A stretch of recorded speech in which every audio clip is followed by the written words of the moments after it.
यहाँ कुछ तफसीलात हैं, मैं आपके साथ शेयर कर देता हूँ बेंच के हवाले से, क्योंकि आज जब सुबह अदालत लगी तो उसके अंदर चीफ जस्टिस ऑफ पाकिस्तान ने कहा कि उनके एक साथी जज जस्टिस अमीनुद्दीन खान साहब कुछ कहना चाहते हैं और उनकी पहले बात सुनी जाए।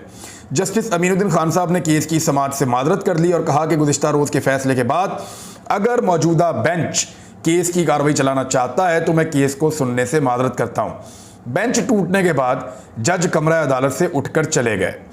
अच्छा, ये तो बेंच टूट गया है, 5 रुकनी बेंच था, बेंच टूट गया है, अब दोबारा समाअत होगी और क्या फुल बेंच बनेगा, फुल कोर्ट बनेगा, या ये जो समाअत है ये यही जो बेंच बाकी जजेस रह गए हैं ये करेंगे। इसके ऊपर इजलास भी हुआ और सारा दिन खबरें चलती रहीं। सिद्दीक जान साहब ने बाद में खबर दी, बड़े क्रेडिबल जर्नलिस्ट हैं इस्लामाबाद के।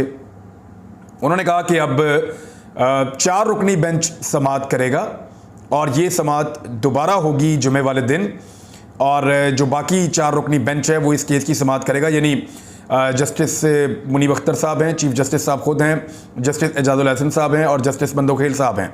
तो ये 4 रुकनी बेंच समाअत करेगा। और ये क्यों कह रही है हुकूमत कि उनको फुल बेंच या फुल कोर्ट इसकी समाअत करे मामले का? देखें, फुल बेंच का मामला ये है कि हुकूमत ने अपने आदाद शुमार जमा किए हुए हैं और मुबैना तौर पे यानी बहुत सारे लोग ये माजी में कहते रहे हैं कि PMLN ने इतनी पनीरी लगाई है जजेस की पाकिस्तान में कि उनको अगले कई साल तक सहूलतकारी हासिल रहेगी अदलिया की जानिब से। इस किस्म का क्लेम किया जाता है और लोग इस तरह की बातें करते हैं, पाकिस्तान में सरेआम करते हैं। तो कुछ आदाद शुमार का एक आइन का मामला नहीं है, कानून का मामला नहीं है। मामला ये है कि अदालत के अंदर ऐसे कितने जज हैं जो PMLN को लगता है कि उनके मौक़िफ़ की सपोर्ट करेंगे। यानी मैं आपको एक फैक्ट बता देता हूँ और ये कुछ लोगों ने इसको शेयर भी किया है। फैक्ट ये है कि यानी मैं खुद तो कोई कानूनी माहिर नहीं हूँ इतना और इन मामलात को इतना ज़्यादा नहीं जानता, लेकिन जिन लोगों से मेरी बात हुई जो मुझे समझ आ रही है वो ये है कि जो कुछ वज़ीर कानून कहते रहे वही चीज़ें हमने जजेस के इख्तलाफी नोट के अंदर देखी, और फिर जो कुछ मखसूस जजेस कहते रहे वो चीज़ें हमने एक बिल लाया गया हुकूमत की जानिब से उसके अंदर भी देखी।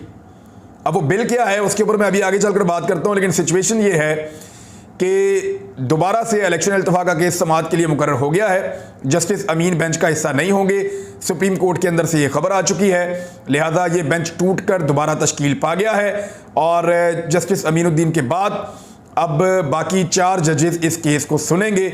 ये केस पाकिस्तान के अंदर आइन के हवाले से और अवामी मफाद के हवाले से बहुत ज़्यादा अहमियत इख्तियार कर गया है। ये इस कदर ज़्यादा अहमियत इख्तियार कर गया कि पूरे पाकिस्तान की नज़रें इस वक्त इसी केस के ऊपर हैं। इमरान खान साहब ने यहाँ पे एक बड़ा बोल्ड स्टेटमेंट दिया है। बोल्ड मैं इसलिए कह रहा हूँ कि एक तरफ PMLN, उनके सहाफ़ी, दानश्वर, वो सारे लोग PDM की जमातें वो ये कैलकुलेशन कर रहे हैं कि कितने जजेस उनके हक़ में फ़ैसला देंगे, कितने उनके खिलाफ फ़ैसला देंगे। इमरान खान इससे बाहर निकल कर सोच रहे हैं। उन्हें लगता है कि अदलिया कभी भी आइन के खिलाफ फ़ैसला ही नहीं दे सकती। हालांकि चौधरी एतजाज़ हसन साहब ने आज TV चैनल से बात करते हुए कहा कि अगर अब सुप्रीम कोर्ट ऑफ पाकिस्तान से उम्मीद लगाई जा रही है तो इन्ना लिल्लाहि व इन्ना इलैहि राजिऊन। उन्होंने बहुत बड़ी बात कर दी है, उसकी तफसीलात में मैं नहीं जाना चाहता। अदलिया का जो एहतराम है वो हर सूरत मलहूज़े खातर रखा जाना चाहिए। जो PDM की जमातें या PDM के साथ जुड़े हुए सहाफ़ी अदलिया के साथ करते हैं, यानी इस तरह के लतीफ़े चलाए जाते हैं, बेंच टूट गया, मुरम्मत वाला चाहिए। जस्टिस बंदयाल की एक बंदयाल जो बस है उसको दिखाया कि वो गिरी हुई है मुख्तलिफ जगह के ऊपर, जी बंदयाल बस गिर गई है, तो वो टॉन्ट करते हैं। और ये वो सीनियर लोग हैं जो बड़े लंबे अरसे से अदालतों के अंदर काम कर रहे थे।